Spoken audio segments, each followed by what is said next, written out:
So as a freshman, you have the opportunity to live in Walker Hall, Banning Hall, and Draper Hall. As an upperclassman, you have your other options of Draper Hall, Methodist Hall, and Cokesbury apartments. At Oklahoma City University, we have a variety of fraternity and sorority options. We have 2 IFC fraternities and 4 Panhellenic sororities.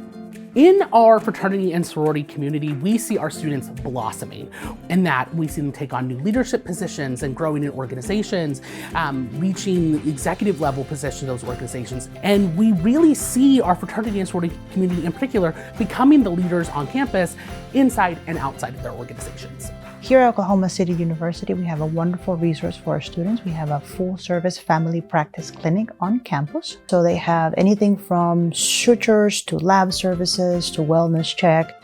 Counseling services are available to all students who are currently enrolled for free. Services available at the counseling office range from private sessions with counselors, where you can discuss issues of anxiety, depression, any mental health disorder. The benefit of living on campus, it brings the opportunity to engage you more within the residence halls, getting to know peers, getting connected to the university.